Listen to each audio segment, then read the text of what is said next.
Atxilotu egin dute Tuteran hilda aurkitutako emakumearen senarra. Nafarroako auzitegi nagusiak eman du gizona atxilotzeko aginduaren berri. Ikerketaren hipotesi nagusia da senarrak hil zuela emakumea. Bordeletik gertu antzeman du poliziak. Mobilizazioak egin dituzte era berean Tuteran eta Kortesen emakumearen hilketa eta indarkeria matxista gaitzesteko. Eta bestalde urtea hasi zenetik emakumeen aurkako 3 eraso matxista salatu ditu Barakaldon Argitan talde feministak. Elkarteak manifestazio baterako deialdia egin du, etzi izango da urtarrilaren 14an eta Barakaldoko herriko plazatik abiatuko da autodefentza feminista leloari eutsita. Kaixo guztioi, eguerdion eta ongi etorriak gurean gaur magazinera. Egunero legez Deustuko Estudietatik ari gara, zuzenean, eta hemendik eta ordu biterdiak bitartean Euskal Herrian zein munduan gertatutakoak azaltzen saiatuko gara, informazioa, analizia, iritzia eta entretenimenduaren bitartez. Urtarrilak 12 ditu gaur, asteazkena da, eta gaur izango da txotx irekiera Astigarragan, eta bertan dugu hain zuzen Udane Arbeo lankidea. Eguerdion, Udane, Sagardo etxean ez daude, eta Sagardoaren lurraldeak antolatutako hasiera ekitaldi horretan, dagoeneko 2022ko txotx irekiera eman dute.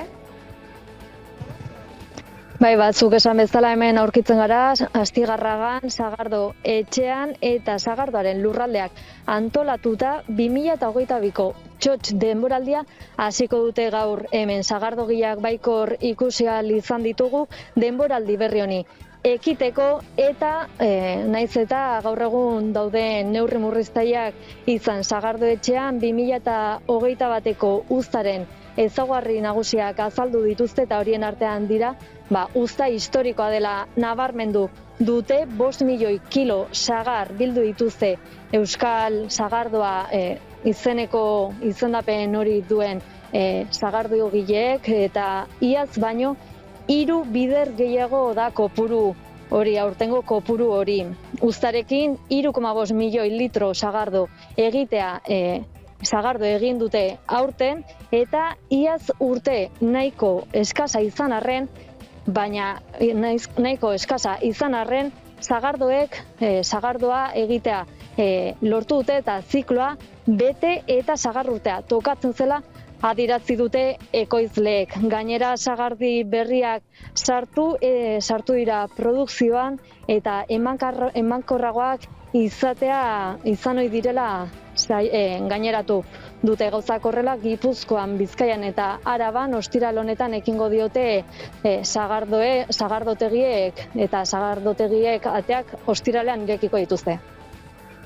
Sagardo demoraldi berri ontara, gaur martxan jarriko dugun Sagardo berriaren egun ontara eta demoraldi ontara, Sagardoaren lurraldeak antolatutako egun berezi ontara, eta batez ere lehenik eta bain eskerrik asko sektoreko langileei, Sagardo langileei, eskerrik asko politikariei, agintariei, herritarrei, eta batez ere baita komunikabide eta gainontzeko figuroi bertaratu izanagatik, mila esker etortzeagatik. Eta Udane, txotxboladaren hasiera honetan aipatzekoa, gonbidatu nagusia izan dela Amak taldea.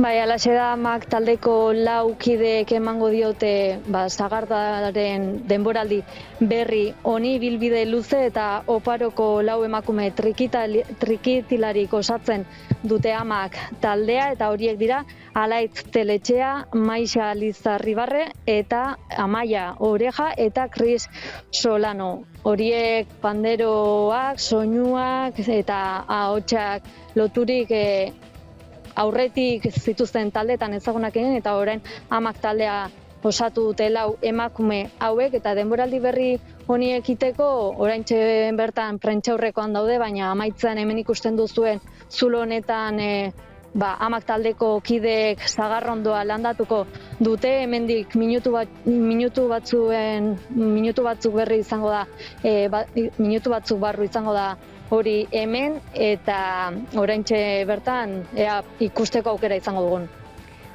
Ea ikusteko aukera dugun landaketa hori, eta gerora ondoren Guruzeta Sagardotegian bertan dastatuko dute, ezta?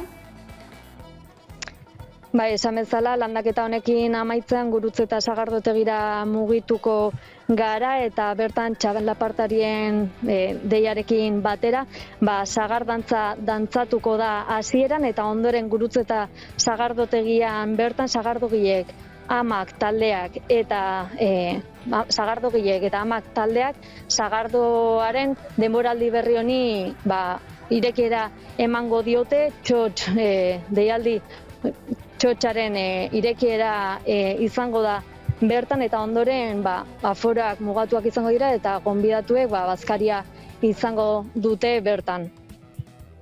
Txotx irekieraren hasiera gaurkoan beraz, Udane Arbeo, eskerrik asko gurean izateagatik. Mila esker. Eta gaurko lerroburuen artean ere bada koronavirusaren bilakaera. Izan ere, koronavirusaren 6. olatuak ez du etenik. Kutsatzeak geroz eta gehiago dira eta munduko osasunaren erakundeak ohartarazpen bat eman du.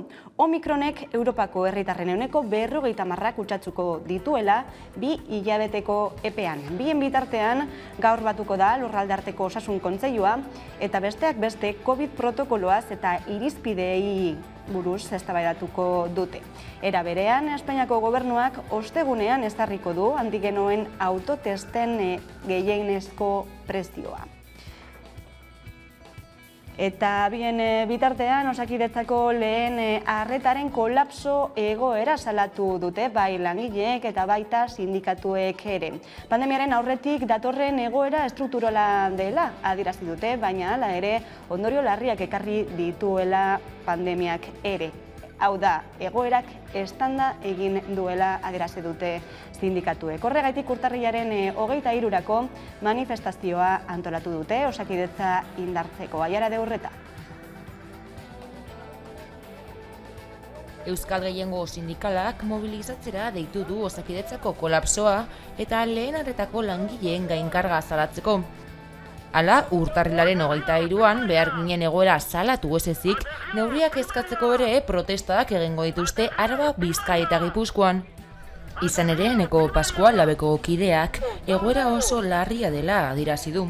Egoera definitzeko erabiliko nuen hitza kolapsoa izango da, kolapso totala lehen arretan eta lan-karga desbordaturik eta erabiltzaileok behar dugun arreta emateko baliabide eza. Pertsonal eta inbertsio falta ikaragarria eta egoera oso larria da. Eta Maiten Larrañaga Satzeko kideak gainera nabarmendu ditu sindikatuen aldarri nagusiak, batik bat lan-kargak arintzea eta lehen arretaren apostu finkoa. Guretzako aldarrikapen nagusiak dira lehen arretaren apostu finko bat egin behar dela, osasun sistemaren ate nagusia den bezala bere lekua berreskuratzeko, estrategia argi bat eskatzen dugu, bai lan-kargak murrizteko, baita inbertsioak handitzeko eta baita ordezkapenak jartzeko ere. Halaber, ohartarazi dute beharginek ez daukatela denbora nahikoa eguneko beharrak egiteko, agendak itota baita euskate. Izan ere, gastigatu dutenez, egiturazko arazoak konpontzen ari dira Osakidetzako profesionalen esfortzu pertsonalarekin. Eta egun gainera Osakidetzaren kolapsoak arazoak sortzen dizkiela herritarrei, azpimarratu du Arkaitz-Erredoz elako ordezkariak. Baina arte guzti hau pairatu dutenek izan dira langileak eta langileak beretzako ikusi dute zein izan den beren lan baldintzen egoera, baina orain ere gizarteak ikusten du zein egoeretan gauden. Horregatik, mobilizazioetan parte hartzeko deia egin du Larrañagak. Eta aprobetxatzen dugu deialdi finko bat egiteko herritarren plataforma eta mugimenduei gurekin, elkarrekin eta lerro berdinan lan egin dezagun. Horiek horrela, urtarrilaren 23an igandea goizeko 12etan protestak egingo dituzte lehenbaiako arretaren kolapsoa eta ospitaleetako arretaren gainkarga salatzeko. Eta krisi sanitarioaren baitan, Paristik agindutako neurriei etengabe egokitzen ari direla salatu dute Ipar Euskal Herriko irakasleek eta egoera kudea ezina bilakatu dela ere adierazi dute. Horregaitik sindikatuek biharko manifestaziora deitu dute. Sindikatuen esanetan, hezkuntza arloko profesionalak oso nekatuta daude, Frantziar gobernuak iragarpenak jakinarazteko moduak ere ez duela askorik lagundu uste dute. Urtarrila hasieraz geroztik, ikastetxeetan errespetatu behar zuten protokoloa ezin kudeatuzkoa, ezin aplikagarria eta eskasa iruditzen zaie. Bestalde, koronavirusa bortizki sartu da Donostiako Martutene auzoko espetxean. COVID-19aren agerraldia detektatu dute bertan. Gutxienez, 70 preso dira gaitzak jota oraingoz. Positiboetako 50 asintomatikoak dira eta 21 sintoma arindunak. Martuteneko espetxeko zuzendaritzak erabakita bertan bera gelditu dira bisean bizteko bisitak. Halaber, atxotik ez da ateraldirik edo ohiko bisitarik egiteko aukerarik presondegian. Bestelako jarduera batzuk ere bertan bera dira. Argudiatu dutenez, kutsatze katea etetea da neurrien asmoa. Hain zuzen, gaurkoan 100 egun bete ditu espetxe eskumena Eusko Jaurlaritzaren eskuetan eta horrexegatik kartzelen eskumenaren transferentzia 2021ko urriaren batean gauzatu zenez, espetxeak kudeatzeko eredu propioa lantzen ari dira orain, Jaime Tapia magistratuaren laguntzarekin. Eusko Jaurlaritzak gizarteratzeko lana oinarri izango duela azaldu du Beatriz Artolazabal Justizia Sailburuak gaur bertan egindako agerraldian eta horretarako martxan jarri dute aukerak elkargoa. Presoen prestakuntza, lantegiak eta ekoizpen jarduerak izango dira aukerak programaren arrakastaren oinarria Artolazabalen hitzetan. Eta ekonomia alorrean lan erreforma aurrera atera nahian hasi ditu Espainiako gobernuburuak Pedro Sánchezek bilerak alderdi politiko desberdinekin. Gaurkoan Euskal Herria Bildurekin bilduko da Sánchez. Izan ere, koalizioak zuzenketen bidez lan erreforma hobetzeko aukera emango duen akordio batera iritsi nahi du. Alderdi subiranistak argi utzi du, ez duela otsaioko lehen astean bozkatu behar den dekretu hori babestuko, lege proiektu gisa izapidetzearen alde egiten du ordea, testua aldatu ahal izateko besteak beste koalizioak beharrezkoa deritzo, lurralde eta erkidego mailako hitzarmenek eta arlo horietan lortzen diren lanbidarteko akordioek estatukoen gainetik lehentasuna izatea.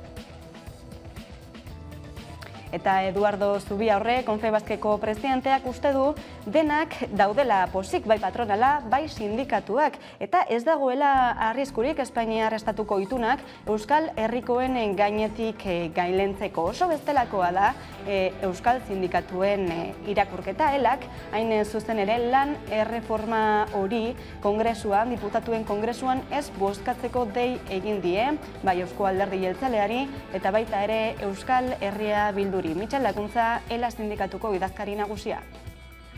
Gure eskaera argia da. Planteatu duten dekretu hori bertan bera utzi behar da eta lan erreforma indargabetu behar da. Eta horretarako, guk pensatzen duguna da, alderdi soberanisten papera izan behar dela indargabetze hori bizirik mantentzea. Eta horretarako ezetza eman behar diote dekretu hori. Hain zuzen ere, bide emateko aukera horri. Eta bestalde, pentsiodunen mugimenduak mobilizazioetara deitu du hiriburuetan, Hego Euskal Herriko hiriburuetan, larunbaterako hain zuzen mugimenduak 4 urte betetzen dituen egun berdinean. Baina ospakizunetatik urrun, Espainiako gobernuari pentsio duinak eskatzen jarraitzeko aldarriak bizirik darrai eta izan ere uste dute ezarritako neurriak nahikoak ez direla. Horixe berretsi zuen atzo Jon Fano, pentsiodunen mugimenduko bozeramailea Gakoak saioan. 1.080 eurotik azpitik daukate pentsioa. Eta hori aipatu gabe zenba jente dagoen gutxienezko pentsiorekin. Eta hor barnean batez ere daude emakumeak. Hor barne alargunak eta bar. Eta zein da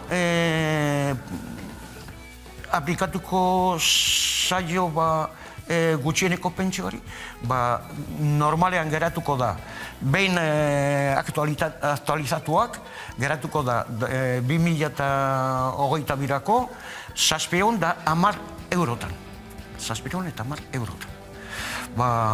Erreza da errealitatea ezagututa, jakitzea, diru horrekin nola bizi dezakezu. Oso gaizki. Eta 2022. Urteko 12 egun besterik igaro ez diren honetan dagoeneko 3 lan istripu hilgarri izan dira Hego Euskal Herrian estilan hau. Gasteizko lan istripuaren harira, osalanek eta lan ikuskaritzak istripua ikertzen jarraitzen dute. Araban izandako lehen lan istripua da 2022. Urte honetan, bigarrena Euskal Herrian. Sindikatuen datuen arabera, guztira 2021. Urtean 62 langile hil ziren lan istripu baten ondorioz. Langile bat hilda Olarizu auzoko obretan aldamio batetik erorita. Ezbeharra astelehen eguerdian gertatu da Olarizu hiribideko eraikin baten fatxadako obretan lanean ari zela. Larrialdi zerbitzuetako anbulantzia bat bertaratu da, baina ezin izan dute langilearen bizitza salbatu. Behargina azpikontratatutako enpresa batean ari zen lanean. LAB sindikatuaren datuen arabera, 2021. Urtean zehar Euskal Herrian 62 langile hil ziren lan istripuz, horietako 7 Araban. Astelehenekoa 2022an Araban gertatutako lehen lan istripu hilgarria izan da, bigarrena Euskal Herrian. Esan bezala 3 dira, gutxienez urte honetan zehar hil diren langileak lan istripu hilgarrietan. Langile bat hil baitzen astelehenean ikastegietan fabrika batean erorita. LABek eman du gaurkoan informazio hori eta LAB sindikatuak ere adierazi duenez, gainera atzo plataforma batean lanean zeuden 2 langile erori eta larriki zauritu ziren Elbuston, Nafarroan. Eta beste gai batzuei helduta. Non dago Mikel dokumentala, Mikel Zabaltzaren desagerpena azaltzen duena, atzo estreinatu zen TV3, TV3, Telebista Kataluniar publikoan, eta arrakasta handia izan zuen. EITBek ere badu dokumentala emititzeko baimena, baina oraindik ez du filmaren emisio data noiz izango den zehaztu. Dokumentalaren emizioa gainera Jose Villarejo komisarioak epaitegian egindako deklarazioekin bat etorri zen atzoko egunean. 2017ko abuztuan Bartzelonako atentatu jihadistekin loitu baitzuen CNIa. Sare sozialek ez zuten ahaztu bi kasuen arteko harremana.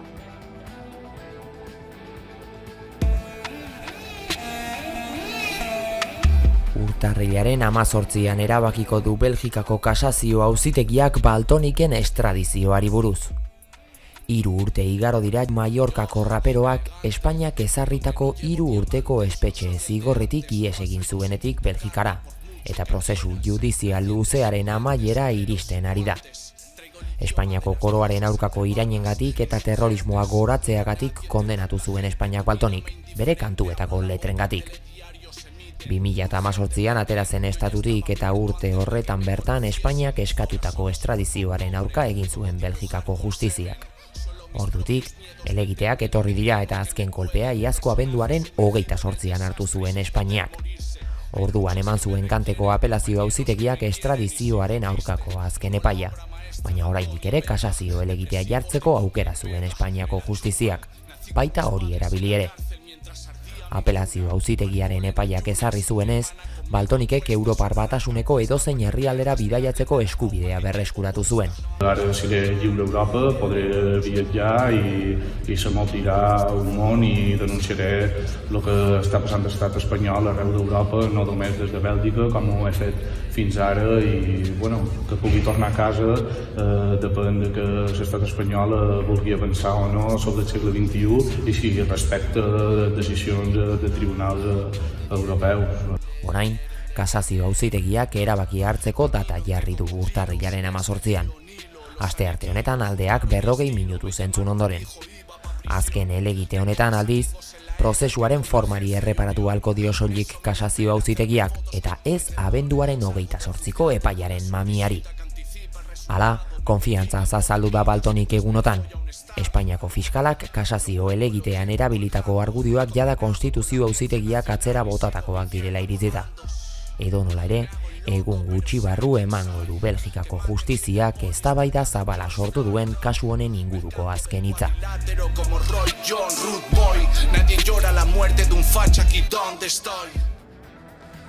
Eta jarraian nazioartera egingo dugu salto, Hego Amerikara hain zuzen ere, Bero Satrustegi kazetariaren eskutik, eguerdion, Bero. Eguerdion. Bueno, 2002 urtean Latinoamerikan gakoak izango diren herrialdeetan hauteskundeak etorriko dira. Aurreko urteko hauteskundeetan nolabait esateko bloke progresista gailendu zela esan daiteke ez, hortze ditugu Txile eta Honduraseko adibideak. Ezkerraren gorakada honek hala jarraitzen baldin badu, aro berri bat irekiko du Hego Amerikan? Aipatu duzu bezala, bloke progresista osatzeko kanpoak izanen dira Brasilen eta Kolonbian ospatuko diren hauteskundeak, ezkerreko hautamaiek indar handia erakutsi duten azken hilabeteetan. Horrekin batera, herrialdeen arteko komunikazioa eta elkarlana ezinbestekoak izanen dira. Peru, Txile, Bolivia, Honduras eta zergatik ez Brasil eta Kolombia. Azken urteetan gailendu diren ahots eskuindarrek boterea gutxika, kazaleratu dituen arazo eta mugengatik besteak beste. Agerian gelditu da esaterako pobrezia. Azken 20 urteetan jaso diren daturik latzenak dituzte ikerketek. Hori gutxiez, eta langabezia, ustelkeriak edo osasun sistemen gainbehera herritarren konfiantza kolokan jarri du. Ezkerreko blokea eratzen badu, benetako erronka sozial, ekonomiko eta politiko izanen dute aurrean. Erronkak badira aurretik, adibidez Txilen, presidente hautetsiak Gabriel Boricek hauteskundeetan zehar, hauteskunde kanpainan zehar adierazi zuen, pentsio duinen alde egingo zuela, ez dakit aurrera pausurik egon den dagoeneko? Momentuz hortxe gelditu da proposamena. Txilen Pinocheten garaiko pentsio politikak indarrean jarraitzen du eta honekin behin betiko bukatzeko autua egin zuen Boricek kanpainan. Helburua hitz gutxitan pentsio sistema publiko bihurtzea da.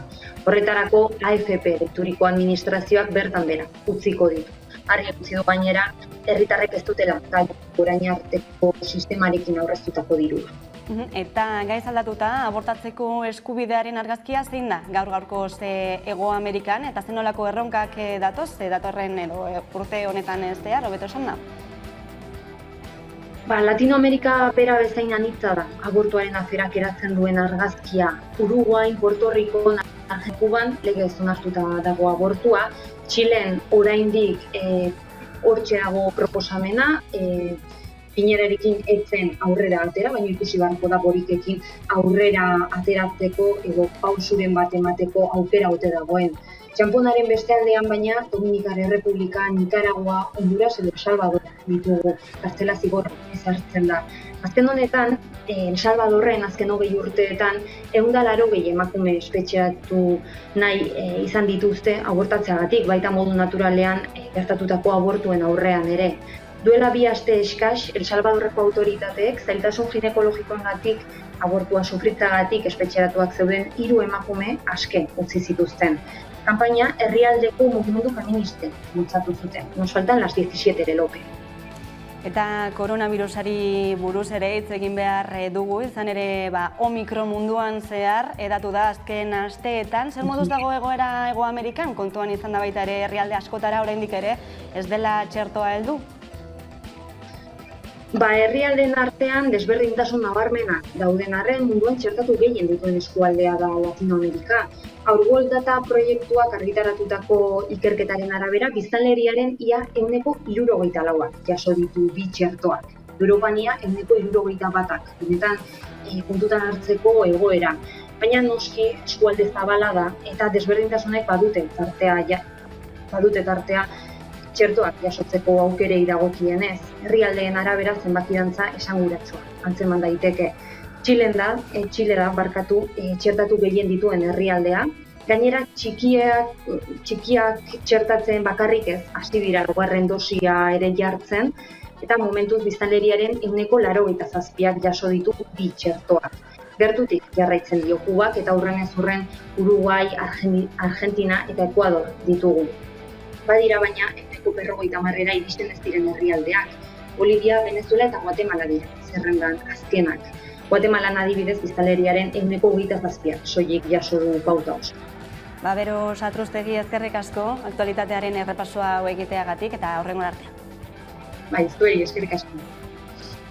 Eta gogoratu, gaur asteazkena, gaur 11 telebistan hasiko dela Nafar Egue saioaren denboraldi berria arratsaldeko 8:04 edota gaueko 10:00 ikusteko aukera izango duzue eta hemendik aurrera asteazkenero saio berri bat ikusteko aukera izango duzue ere. Aurrerapen bat ikusiko duzue jarraian eta tarte bat gero.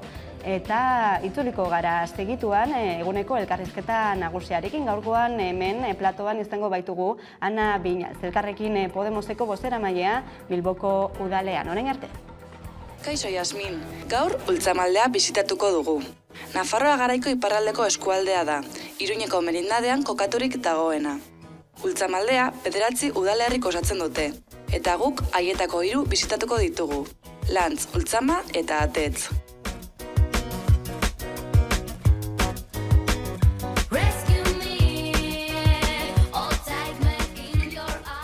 Ni egiten dut ziripot. Ziripot? Bai. Zer da?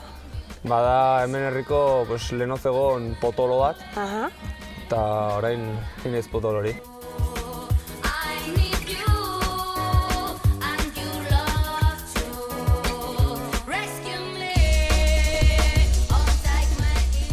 Ironda 86. urtean jaio zen. Enpresa familiar bat bezala sortu zen, bere egunean, gaur egun langile gehiago ditugu. Eta urte haietan ilusio, dedikazio eta esfortzu handiarekin guraso eta izeba osabek sortu zuten.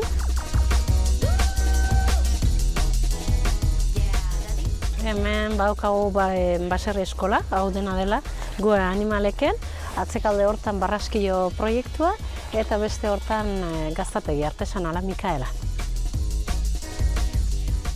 Duela 25 urte antolatu genuen Zurgai herri kirol taldea, eta hortik ideia hasieran Asio Floresekin ziordikoa eta bi anaiak, eta hortik hasi ginen erakustaldiak eta mobidak, eta gero dena etorri da.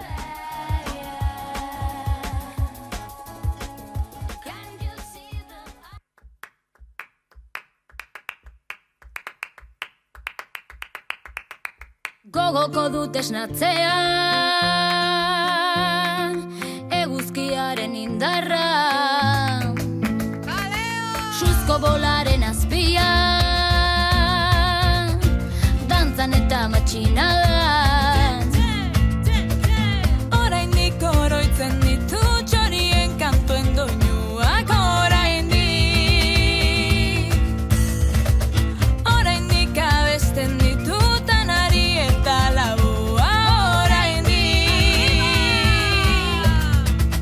maite ditutu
Eta egunero legez, elkarrizketari atea irekiko diogu, eta horretarako gaurkoan gurekin dugu Ana Viñals, Elkarrekin Podemoseko bozeramailea Bilboko udalean. Eguerdion, eta ongi etorria. Eguerdion, eskerrik asko gonbidapenagatik. Elkarrekin Podemosek berriki proposamen bat plazaratu du, hain zuzen Eusko Legebiltzarrean hezkuntza ituna lortzeko prozesuaren baitan, ezta? Zeintzuk izango lirateke proposamen horren ildo nagusiak? Bueno, galdera zabala, baina, bueno, egia da, Elkarrekin Podemosiu Legebiltzar taldetik proposamen bat planteatzen ditugu edo plazaratu dugu, 80 neurriekin, azkenean, mai gainean dagoen hezkuntza itun honetan, gure aporteak edo proposamenak ezagurazteko.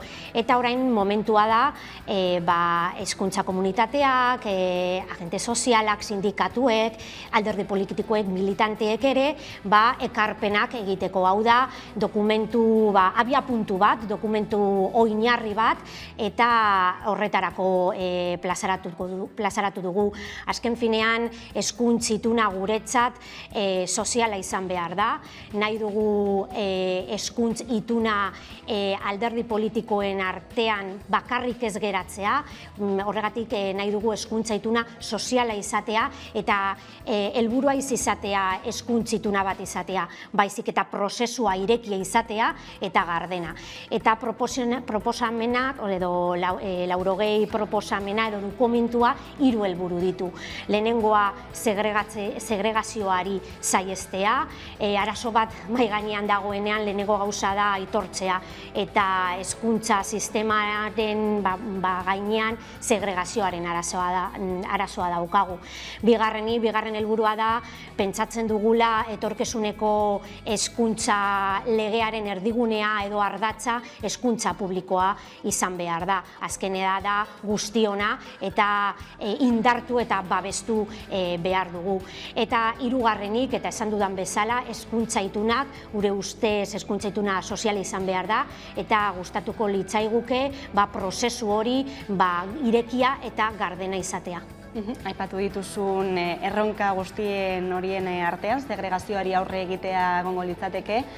Gaur egun zer sortzen du egoera hori? Zerk sortzen du egoera hori? Bueno, datuak begiratzen baditugu, hainbat desoreka daude sare pribatu eta sare publikoen artean. Eta nik uste dut hau esan da, eztabaida ez dela jarri behar sareetan publikoa edo pribatua direnik. Azkenean nik uste dut garrantzitsuena da hitz egitea eskola segregatzaileak edo eskola inklusiboak direla, hor egon behar dela eztabaida. Eta datuak begiratzen baditugu, desorekak handia daude sareen artean. Adibidez, bekadunak, 10 bekadunetik 6 sare publikoan daude.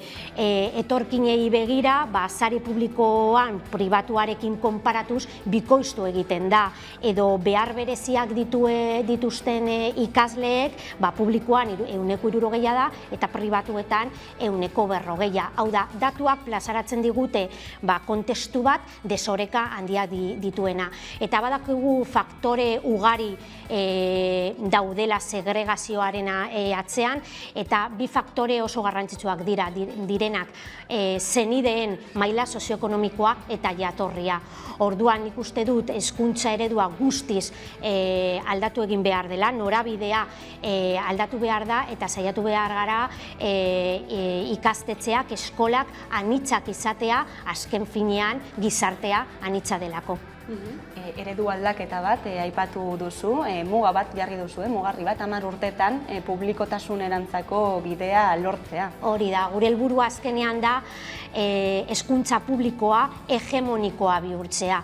Oraingo egoera ez da normala, daukagu hezkuntza sistemaren erdia privatizatua, eta ezin da jasan. Orduan, dokumentuan planteatzen dugun helburu bat da hori, hurrengo 10 urteetan saiatzea hezkuntza publikoa hegemonikoa izatea. Eta hezkuntza publiko hegemoniko horretan, zein leku izango luke euskarak? Bueno, euskara guretzat gizarteko kohesiorako tresna oso garrantzitsua da.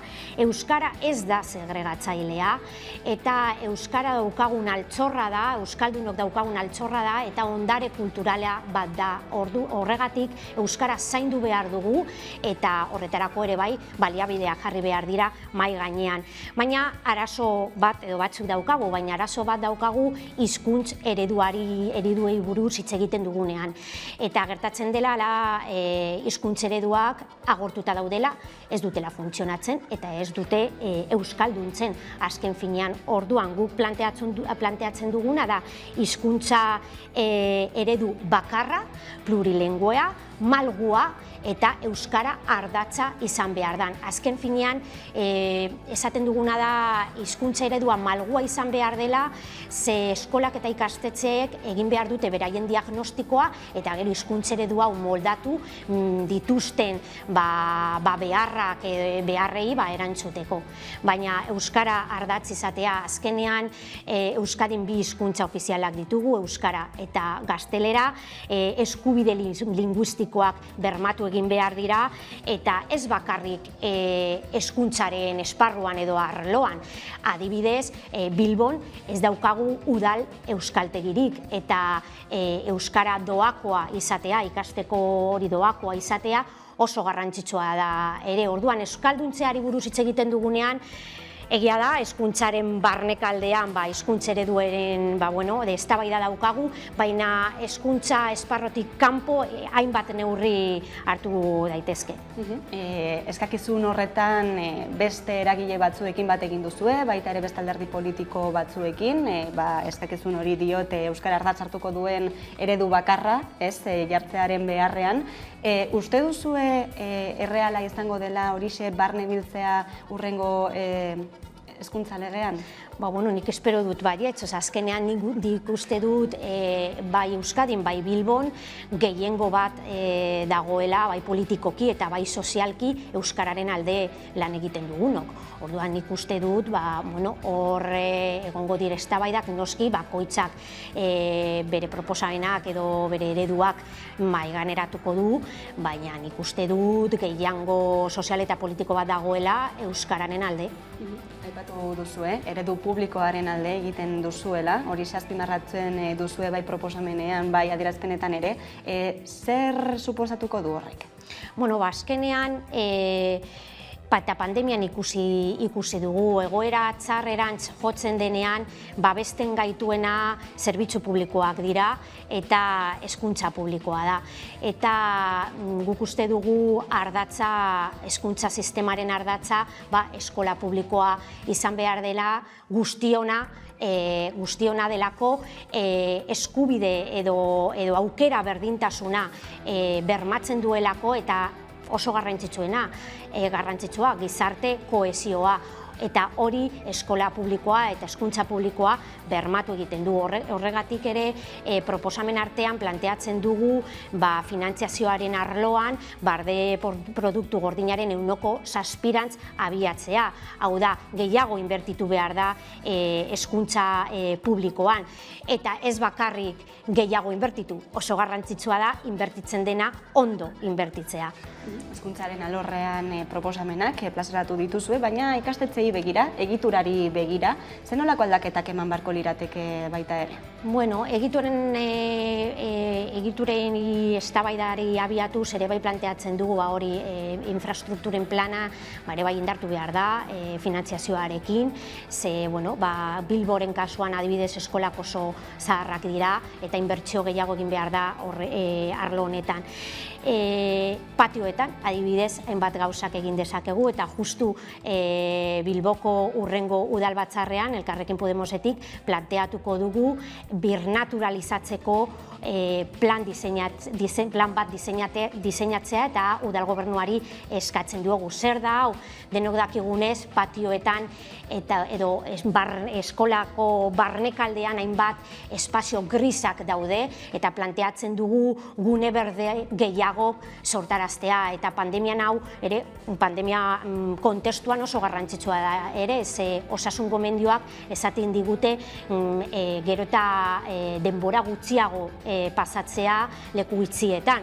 Horregatik egin behar dena da leku irekietan, hau da, patioak osasungarriak eta berdeagoak izatea espero dugu mozioa da proposamena aurrera ateratzea eta hori da adibidez beste neurri bat udalbatzarrean planteatuko duguna. Osasun fisikoa, baina baita ere mentala, ez, bermatzeko? Horregatik gainera daude hainbat ikerketan, non esaten dute ikasleentzat gune berdeak izatea edo patioak berdeagoak izatea, zuhaitzekin, lorategiekin eta osasun mentalarentzat eta animoentzat ere oso ona dela.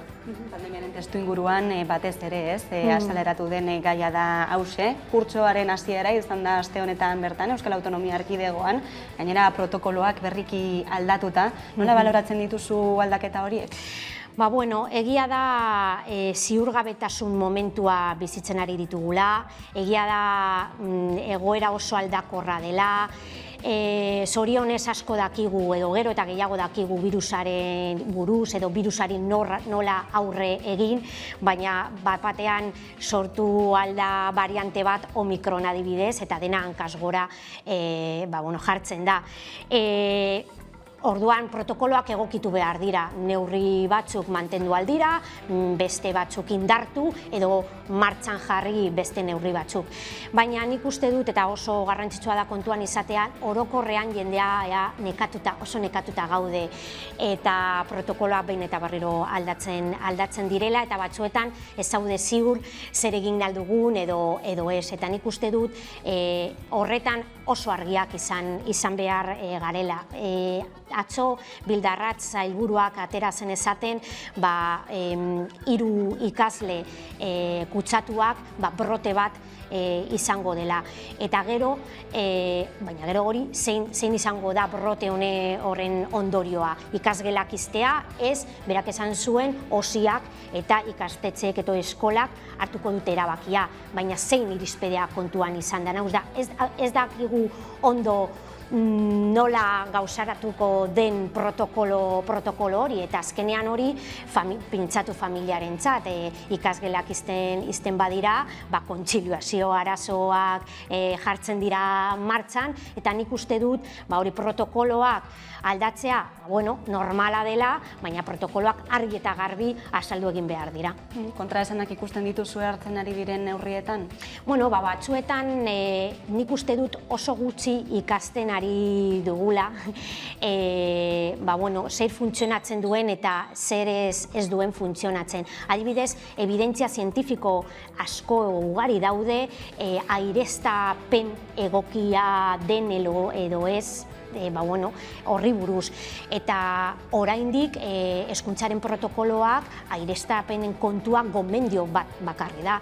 Orduan, aireztapenean edo COVID airean dago eta aireztapen egokia leku itxietan egokia izatea oso garrantzitsua da. Nola neurtzen da hori? Neurgailuekin. Zergatik ez da behartzen eta zergatik ez da inbertitzen airearen kalitatea neurtzen. Hori oso neurria egokia da, evidentzia zientifikoa dago eta bakarrik geratzen da gomendio batean. Orduan, kontraesanak daude eta ere nik uste dut hori neurri batzuk ez direla hartzen eta agian baliogarriak izango dira birusari aurre egiteko.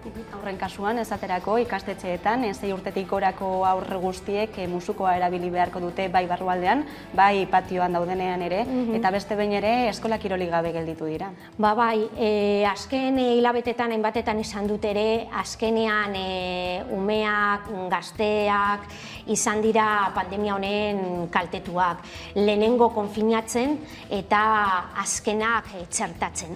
Eta orain gero berriro ikusten dugu hori da. Ez dugu ikasten, berriro egoten gara egoera berdinean. Planteatzen dira berriro ikasgeletan burbuilak egitea, baina gero jangeletan edo klasetik kanpo egiten diren ekintzetan burbuilak horik desagertu egiten dira. Orduan azkenean ez dakit ni burbuila honen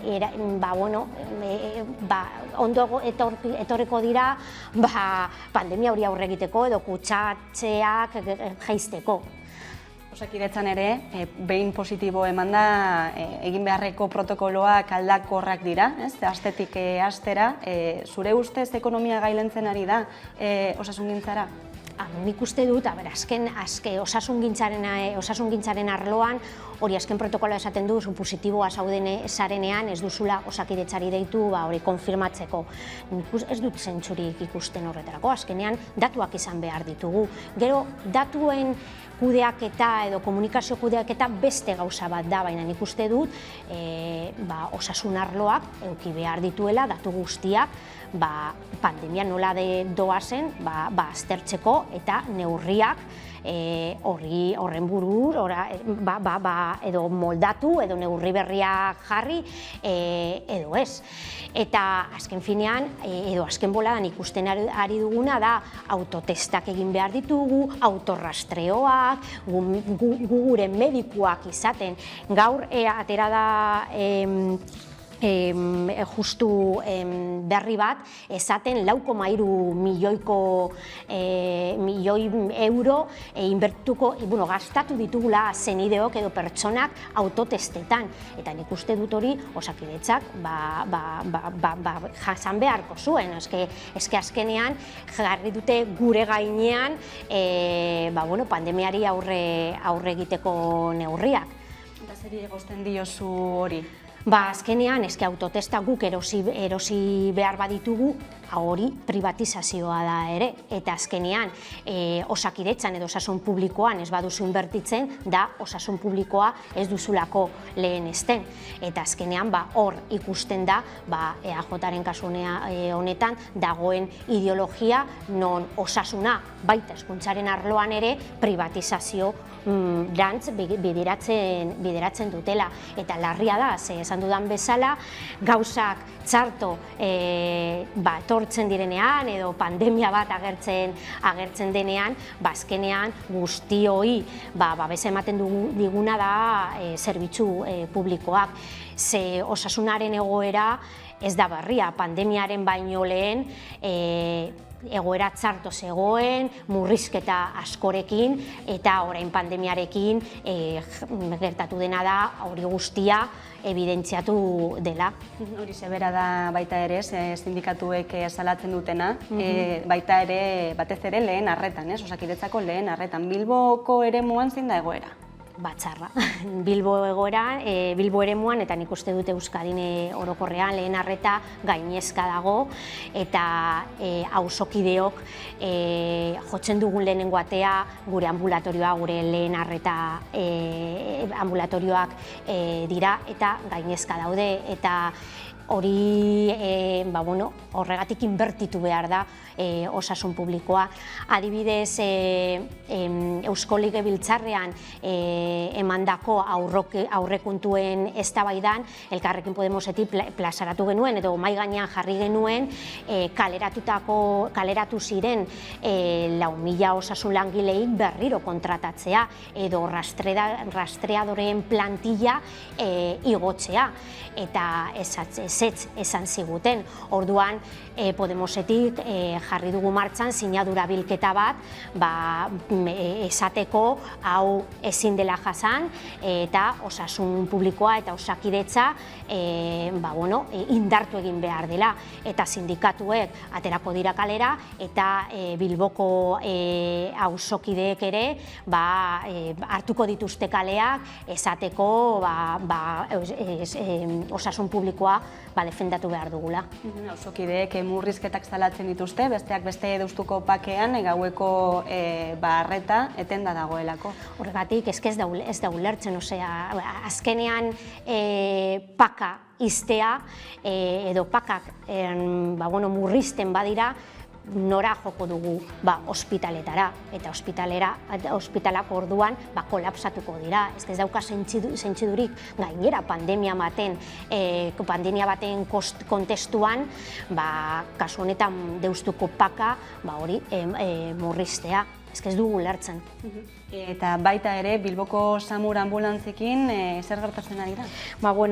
Gauza berdina, azkenean Samur ambulantzia zerbitzua kendu nahi dute, eta zerbitzu historikoa da, eta ez dugu lertzen nora pandemiaren erdian, Samur ambulantzien zerbitzua hauko egitea. Ez dugu lertzen, gainera oso garrantzitsua da izatea, Samur zerbitzua ez da, edo ambulantzien zerbitzua, ez dela bakarrik gaixoei ospitalara eramateko zerbitzua. Babes zibiletan hainbat funtzio dituzte eta oso estrategikoa da, eta esate baterako suhiltzaileei gune beroetan laguntzeko ere zerbitzu hau dago. Orduan, hainbatetan eztabaidatu dugu Bilboko Udalbatzarrean Samur anbulantzien zerbitzuari buruz, eta jarraituko dugu esaten zerbitzu hau bermatu egin behar dela eta mantendu noski. Bezalatuta, aipatu beharreko gaia baita ere Bilboko eremuan, izan ere aurreko astean Bilboko atxuriko kantzak itxi egin zituen Bilboko Udalak, eta bertan lo egiten ari ziren migranteen egoera zein da orain? Egia esan ez dugu lertzen nola hainbat pertsona daude edo zeuden kantzetan, atxuriko kantzetan lo egiten, eta udalaren konponbidea izan kantzak iztea eta baiak jartzea. Horrela ez da etxerik gabeko pertsonei laguntzen eta benetako arazoa konpontzen. Ze azkenean pertsona horiei edo etxea ez duten, zoritzarrez, etxea ez duten pertsonei egin behar dena da etxea edo lagundu edo aterpe bat gu planteatu dugu bai ere Bilboko aurrekontuen inguruan aterpe bat berri bat eraikitzea, azkenean gero eta gehiago pertsona daude kaleetan lo egiten, eta beharrezkoa bada aterpe berri bat eraikitzea, eraiki behar da, baina kantzak iztea uste dugula horrekin ez dela arazoa konpontzen. Eta aterpea eraikitzeko horretan, erantzunik jaso duzu dagoeneko? Ez, azkenean gu boskatu genuen Bilboko aurrekontuen kontra, ez etxezan ziguten, eta baina jarraituko dugu jotake borrokatzen arazoni benetako konponbidea emateko. Ana Viñas, Elkarrekin Podemoseko bozeramailea Bilboko Udalean, eskerrik asko gurean izateagatik. Zuei, eskerrik asko. Eta tarte bat eta jarraian ekingo diogu solasaldiari. Gaurkoan gurekin izango ditugu Alaitz Argandoña eta Joserra Bezterra. Orain arte.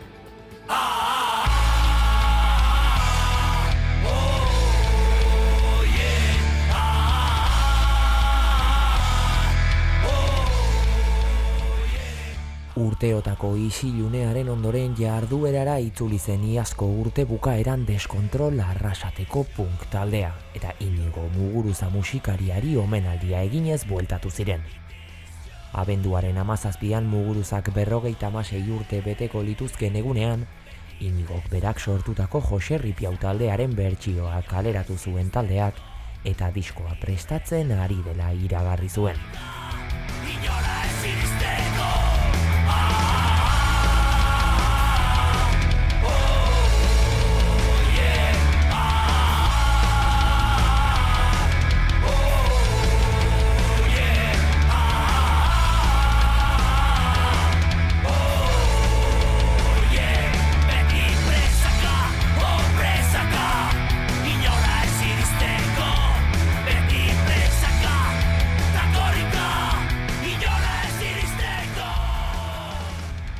Zuzen urte horretan bertan sortu zen Deskontrol, 1986an. 13 urtez 2009 arte, maketa bat eta 4 disko kaleratu zituen taldeak. Horrez gain, sorreraren 10. urte hurrenean 10 urte izeneko diskoa osatu zuen taldeak.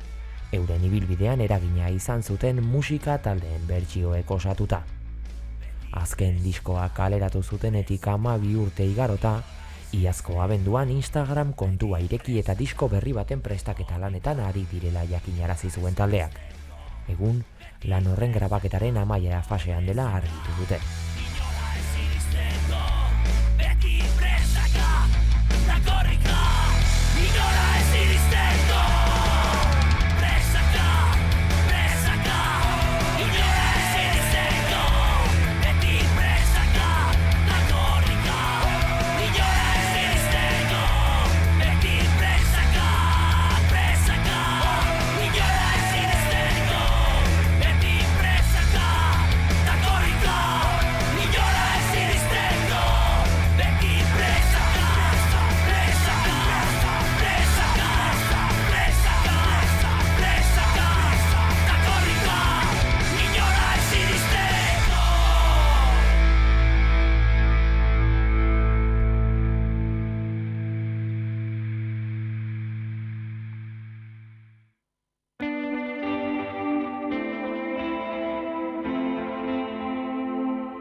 Adimenak behar ditu baitaren ere zareka. Zuloaren potere indartsuan ez jausteko. Ez dezagun zenarika. Ziklikoa da, ez dezagun zenarika. Beroaren akenduko berizaidaren gean. Kanalean erditik zabalduta eta liskarrean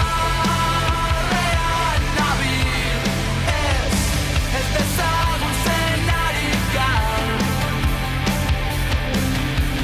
Ziklikoa da, ez dezagun zenarika. Ez dezagun zenarika. Ziklikoa da, ez dezagun zenarika. Adimenak behar ditu baita ere bere fereka. Zuloaren potere indartsuan ez jausteko. Ez dezagun zenarika. Ziklikoa da, ez dezagun zenarika.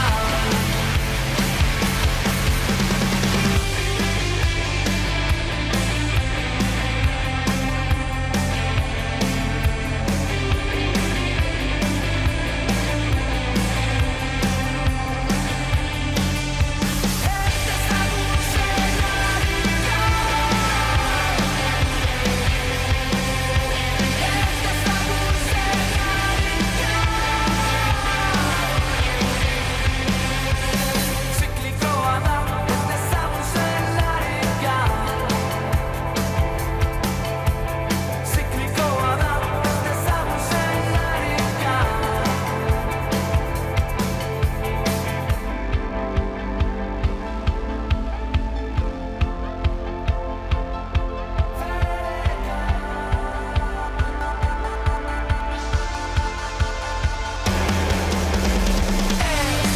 Ez dezagun zenarika.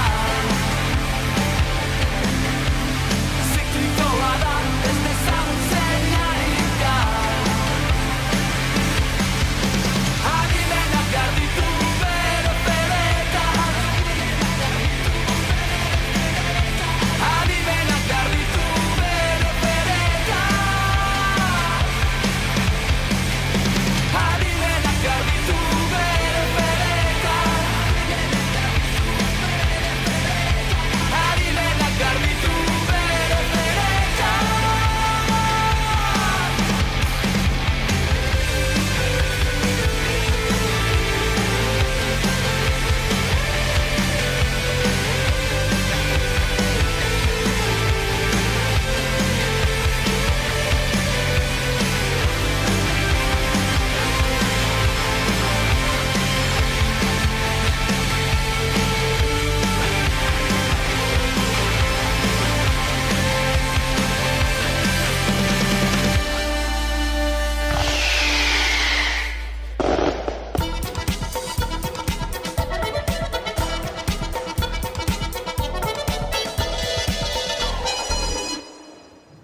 Eta egunero lege, solasaldiari ekingo diogu eta horretarako gaurko solaskideak dira alde batetik Alaitzar Gandoña, eguerdion. Eta bestetik Joserra Ezterra, eguerdion. Eguerdion. Lehenik eta behin koronavirusaren gaiari helduko diogu, izan ere gaur arratsaldean bilduko da lurralde arteko kontseilua, hobeto esan da. Eta hain zuzen, besteak beste, ea pandemia endemia bilakatuko den eztabaidatuko da. Horixe da baita ere azken egunotan behin eta berriro eztabaidatzen ari den gaietako bat, ez? Eta baita ere azken asteotan entzun ditugu batzuen aldetik mezu positibo batzuk, esan ez adegian Omikron aldaera ez hain hilgarria denez, beste fase batean sartuko garela. Zer uste duzu, ez aldira mezu positibo egiak bidaltzen ari? Bueno, denok dakigu Omikron kutsagarriagoa dela, askoz kutsagarriagoa, eta horrezegatik beste varianteak ordezkatuko omen ditu. baina aintzat hartu behar dugu endemia bihurtzeko bidean gaixotasun gehiago edo kutsadura gehiago egongo dela, gaixotasun larri gehiago eta hildako gehiago. Orduan, bai badirudi egia dela, beste pandemiaren bilakaera egiten ari dela, baina pentsatu behar dugu osasungintzan nola gauden eta nola egongo garen endemia bihurtzeko bidearen amaieran, ezta? Niko, zuk esaten duzunarekin ados nago, nik uste dute, ea nola rapaituko gaitun, ez? Osasungintzan orain ditugun murrizketekin, gero, plantilla oso nekatuta dago, ez dago jende nahikorik bajak suplitzeko, ordezkatzeko, dinot, nik uste dut hori da kezkagarriena, ez da? Ea nola rapatuko gaitun eta zen nolako tresnak eukiko ditugun aurre egiteko.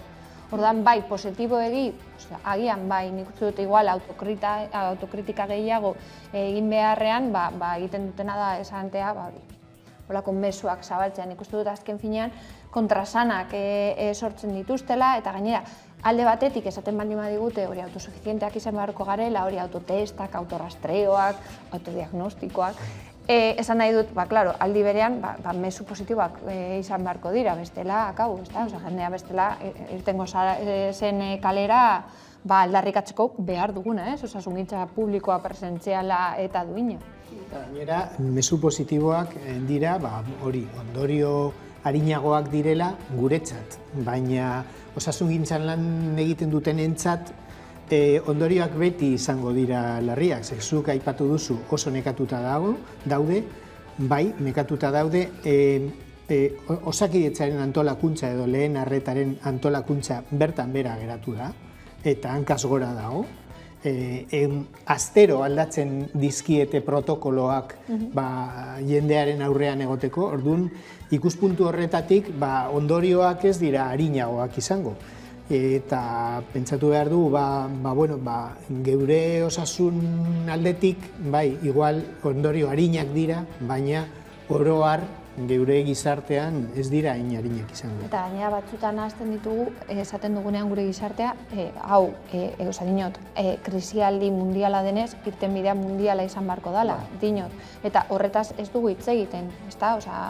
Askotan ateratzen gara hori txertoei buruz hitz egiten, edo protokoloei buruz hitz egiten, baina kokatzen ditugu gure esparruan, ez dakit Bizkaian, edo Euskal Herrian, edo estatu mailan, edo Europan, baina lehenengo mundua hitz egiten ari gara, eta besteak ez baditugu konpontzen arazo guztiontzako, pandemia ez da amaituko. Eta endemia batean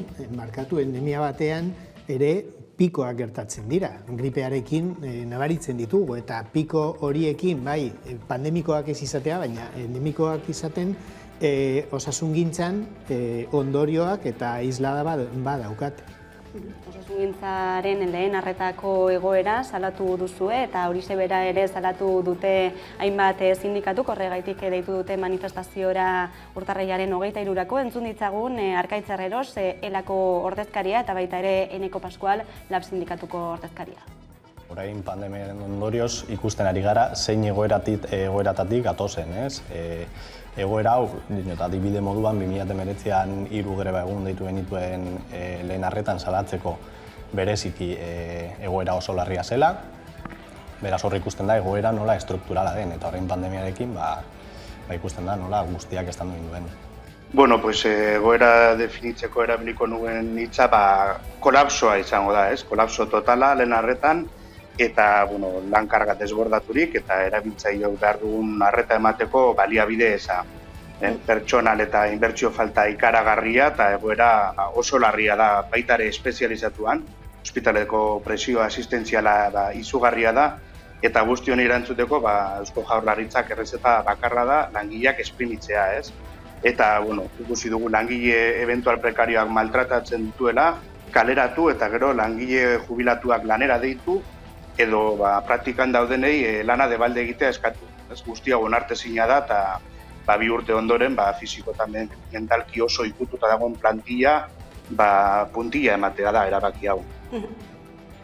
Hortxe, bi sindikatueko ordezkariek esandakoa, zuek komentatutakoaren hildotik, izan ere, esan bezala, lehen arreta kolapso egoeran dagoela adierazi dute, eta bitartean protokoloak aldatzen ari da Eusko Jaurlaritza. Zuen ustez, ekonomia alorra gailentzen ari da osasungintza baino protokolo horietan, edo zer dago erabaki horiek hartzeko, zer dago atzean? Nire ustez, azken finean, ez dago oso argi zein izan beharko den lehentasuna. Osasungintza eta zaintza izan beharko zen ointxe bertan lehentasuna, eta ez da, edo ez du ematen. Adibidez, hori, esan zutenean 10 egun pasatu ostean, orain murriztu egingo dela, eta orain 7 egunetatik aurrera ja irten altzarera ez badaukazu sintomarik, eta hori da, ekonomia langileak behar dituztela, azken finean ikusten ari da plantilla defizita ez bakarrik osasungintzan, baizik eta hainbat arlotan begibisteakoa dela gelditzen ari garela jende barik, jendea bajan dagoelako edo konfinatuta dagoelako, baina gero pasatu dugunok gaixotasuna badakigu ez da bakarrik eskutsatzeagatik, baizik eta oraindik ez hauzelako pres edo indartzu lan egitera joateko, orduan bai hori kontutan eduki behar dute. Eta hori mobilizazioa dela eta Auzo Elkarteen Federazioak gaur deituko du konzentrazioetara, hainbat arlotan, azken finean Auzo Elkarteen Federazioa ez da ente bat fizikoki, baizik eta gu gara Auzo Elkarte ezberdinak osatutako hitza edo dana alakoa, eta orduan pentsatu duguna da, hainbat kolektiboak ezin direnez, edo zailago daukatenez, hori, olako mobilizazio zentralizatuetara jotea, egitea auzo ezberdinetako osasun zentroren aurrean. Orduan gaur, arratsaldeko 7etan, bai Basurton, Otzar, Zorrozan, Deustun, Uribarrin, Alde Zaharrean, Santutzun Basurton eta La Merced, San Francisco, egongo dira konzentrazioak, hori eskatzeko gehiago inbertitu behar dela osasungintzan, lehentasuna eman beharko digula, eta osasungintza hori izan beharko dela publiko presentziala eta kalitatezkoa. Nik ez dakit, pandemiaren hasieratik beti ikusi dugu nola Jaurlaritzaren lehentasuna ekonomia izan dela. Eta orain, momentu honetan ez dakit ekonomiaren hori nagusitasuna edo osasungintzaren porrota, baina bai ikusten ari garela nola protokoloak aldatzen ari dira. Baina oker dabiltza ekonomiari lehentasuna eman nahi baldin badiote, zuk harreman estuak ez badituzu bere etxeetan uzten, lanera joango dira eta lanean guztiak kutsatuko dituzte. Orduan, bide batetik lortzen bat duzuna, beste batetik oker geratzen da. Orduan, nik ez dut ulertzen horrela baldin bada, nola egin nahi dute ekonomiaren lehentasuna garatzeko. Baina, olako protokoloen aldaketa eta olako neurriak hartzerakoan nik uste dut kontrasanak sortzen ditu, eta orduan gizarteok hartzen ditugu apur bat, ez dakit, zalantzetan ipintzen ditugu, gero amorroa sortzen da, eta bakoitzak egiten du nahi duena edo kudeatzen du alduen moduan, ze gero hori protokoloak ipintzerakoan ez dute kontutan hartzen familia guztien egoera zein den, eta batzuentzako kriston desastrea suposatuko da. Eta ez ditzagun ahaztu adinekoen egoitzen egoera. Ze okertzen ari da eta segidan dator, bai, osasungintza txarto dago, ekonomia garatu nahi dugu, baina egoitzetan gertatzen dena da azken muturra, eta hori bai larria, azken finean han daude arrisku gehien dituzten pertsonak. Testuinguru honetan, Pedro Sánchezek Espainiar gobernuburuak dagoeneko adierazi du bere nahia dela epe laburrean pandemia izurrite hau gripe bat bezala kudeatzen hastea. Zuen ustez hauze izan daiteke estrategia bat osasungintzak pairatzen ari duen murrizketa guztiak estaltzeko? Ni ez nahi zientifiko, eta ez dakit COVID-a eta gripea lotura estua daukaten ala ez. Seguruen ez, bai, guztiok kutsatuta gaudenean, geure ondorio larriak izateko probabilitatea askoz murriztuagoa izango da. Baina COVID-a nola konportatzen den eta gripea pixka bat diferente dira. Eta hau askoz kutsagarriagoa da. Orduan, osasungintzaren aldetik martxan jarri behar dituzun baliabideak horri aurre egiteko, ez dakit, normalean gripearekin ja kolapsoa zegoen osasungintzan, COVID-arekin igual askoz gehiago. Orduan, ikuspuntu horretatik nik ez zalantzak ditut. Ez naiz aditua, ez dakit egia esan medikuek esan behar dute, ez edo zientifikoek esan beharko lukete zelan konportatuko duen COVID-ak, eta ea, ez dakit, neurri berdinak hartu aldiren. Orokorrean batzutan pandemia garaian, ez dakigu nortzuk diren adituak, ez? Politikoek esaten dutena, nik espero dute oinarri zientifikoa edukitzea, ez? Baina, ez dakit, dena den nik uste dute, ez dakit, guztiok ez daukagu tresna berdinak, ez? Ez Bilbon, ez lehenengo munduan, ez beste leku batean, ez Bilbon bizi garen guztiok, ez da gauza bera gu ditugun tresnak, ez dakit, pandemia pasatzeko, edo pobrezian bizi direnak, edo kalean bizi direnak, edo esan nahi dut. Orduan, ea, niri gustatuko litzaidakena da, guztiok, batera ateratzea honetatik.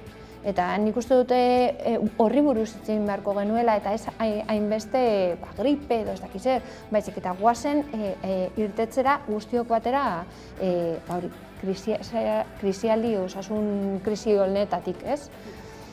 Gaia aldatuko dugu eta Bilbora begira jarriko gara, Atxuriko auzora, hain zuzen, izan ere azken astean gertakizun batzuk eman dira, hain zuzen hori zen Atxuriko kirolgunea esitu duela Bilboko udalak, hain zuzen bertan lo egiten lotarako erabiltzen zuten hainbat pertsona migratzaile, etxerik gabekoak, eta gainera aste horretan bertan ere emakume bat etxerik gabekoa hil zen kalean. Zer espero daiteke honen aurrean, oso erakusgarria da udalak hartutako erabaki hori, kantxak ezitzearena eta alternatibari gabe ustea bertan lo egiten ari zirenak. Bai, pandemia garaian batez ere konfinatuta egon ginenean nik uste dut mahai gainean ipini zala zenbat pertsona Bilbon kalean bizi diren. Eta nik uste dut epe laburreko neurriak hartu zituztela, bai hori Bilbo aurrera proiektuan edo hori. Hor, epe laburreko neurriak ipini zituzten, baina hori pasatu ostean, jendeak jarraitzen du kalean. Eta nik uste dut Atxurin, ni bizi izan naiz Atxurin, eta ez dut uste jendeak ejatu denik eta horrezegatik itxi dutela kantza edo dana alakoa. Ze justo kontrakoa, ez? Itxi dutenaren ostean, auzokideok izan dira, irten direna babesa emateko hor bizi diren gaztetxoa, ez? Eta beste aldetik nik uste dut orain dela urte asko pasatu dira, baina etorri ziren migrantei auzokideok izan ginen, ez? Bilatu genituenok lokala, janaria, arropa, ikusten duana da instituzioek ez dutela eman behar den erantzuna ematen, ez? Azken finean, batzutan hitz egiten da, segurtasun percepzioagatik edo, eta ez da egia, nik uste dut Bilboko auzokideok prest gaudela, kalean bizi direnentzako protokoloak zabaltzea, nik uste dut galdu dela kriston aukera pandemia garaian, jende hori bideratzeko etxe bat lortzera, diru laguntzak lortzera, lan bat lortzera, eta galdu dugu aukera hori, eta orain olako neurriak hartzea nik uste dut ez daukatela zentzurik. Bilbon, edo Bizkaian, edo Euskadi mailan arazo bat daukagu etxebizitza eskubidearekin. Ez da betetzen, eta oso adierazgarria da kasu honetan aterpeekin gertatzen dena. Aterpeak ez dira nahikoak. Azken 6 urtetan, ez bakarrik pandemia garaian, azken 6 urtetan bikoiztu egin da etxe gabeen kopurua, eta zuk esan duzun moduan ez dugu konpondu eta ez dago konpontzeko bidean.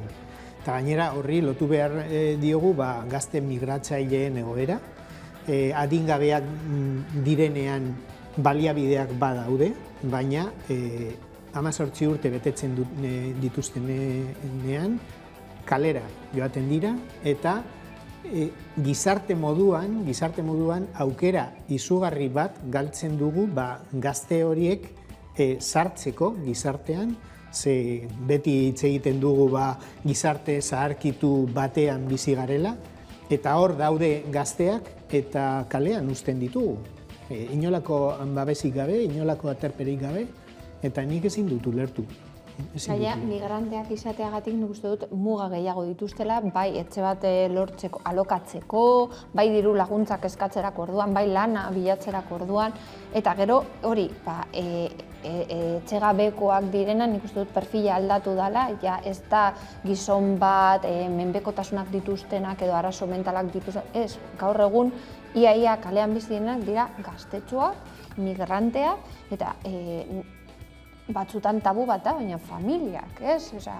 Dinot, egoera oso larrian gaude, osasun krisi batean gaude, baina bai, krisi ekonomikoa bihurtu da, eta nik uste dut ez garela konturatzen ari, zer gertatzen ari den, eta gero hortik datozen arazoak, nik uste dut hori, ez dugu erantzun bat eman tokatzen zenean, ez? Eta orain, datozkigun arazoak horrezagatik datu.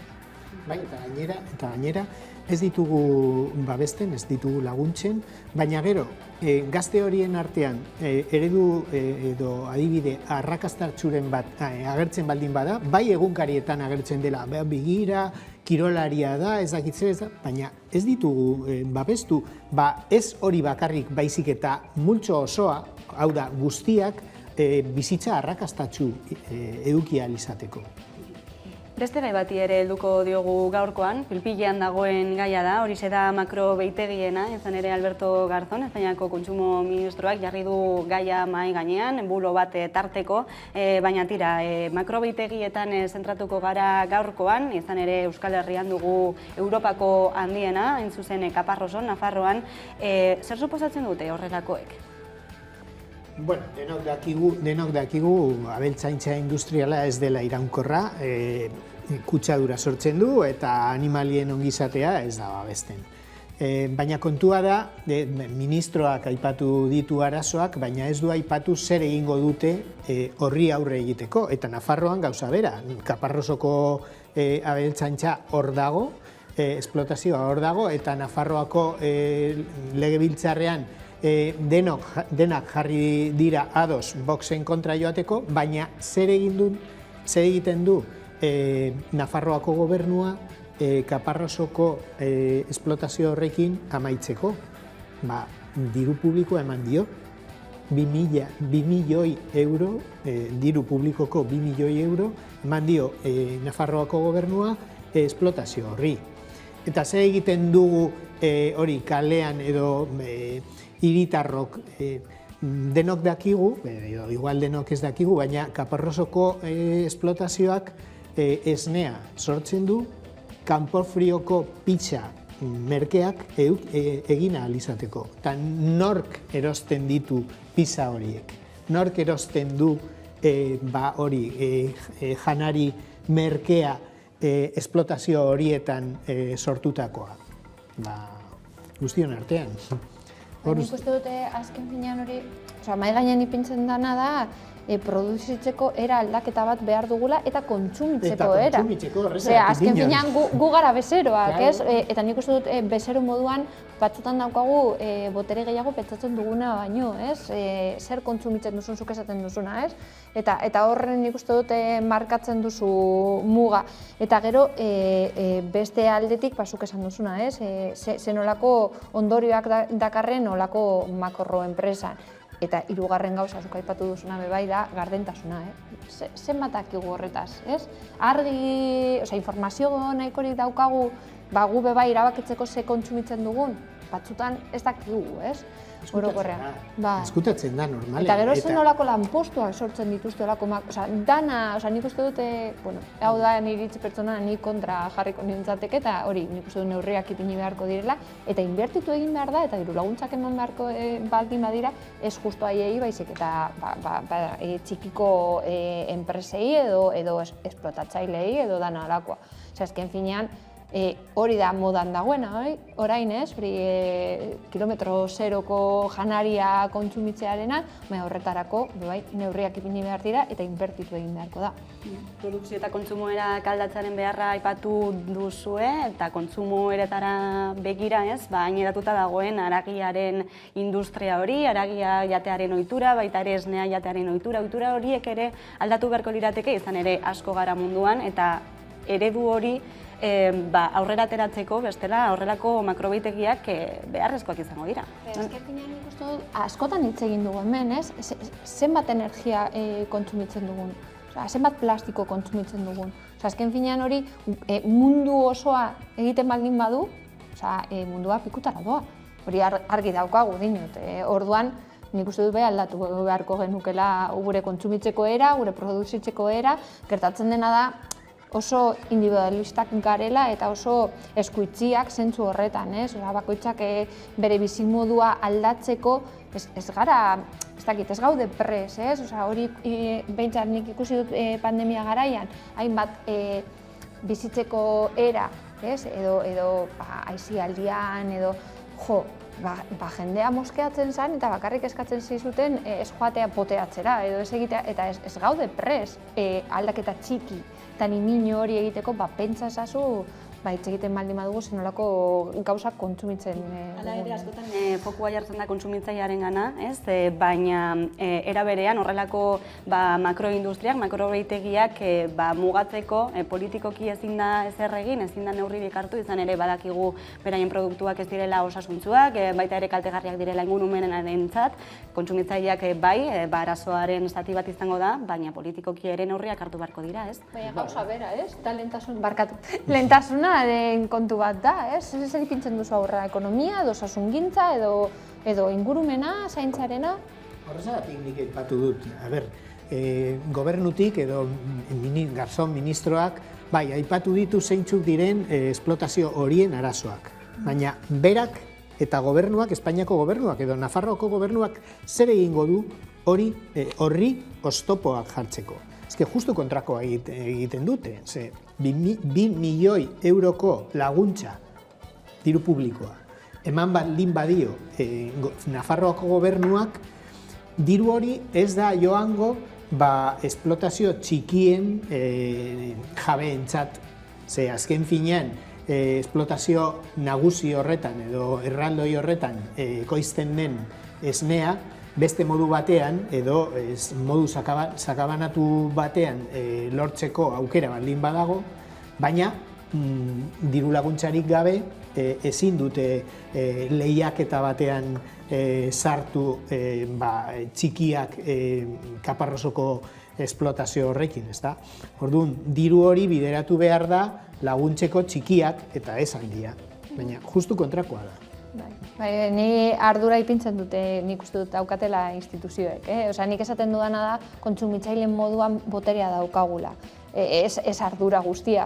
Nik bai uste dut instituzioek babestu behar gaituztela. Hala eta guztiz ere, eta barkatu, pentsatu behar dugu, kanpofrioko pizza horiek erostera goazenean, oso merkeak baldin badira, zergatik dira hain merke. Zergatik dira hain merke. Ingurumenaren kalterako, edo animalien ongizatearen kalterako, edo lan eskubideen kalterako izango delako. Bestela, ezin da. Garrantzitsua ariketa hori egitea, baina baita ere komentatzea, eta hori beste solasaldi baterako utziko dugu, pertsona batzuek ez dutela besterik, ez? Beste aukerarik, beste solasaldi baterako utziko dugu gai hori. Eskerrik asko Alaitz Argamina eta Jose Rebezerra, beste behin gurean izateagatik eta datorren minutuetan hasiko da albistegia Karolina Suarez lankidaren eskutik. Orain arte.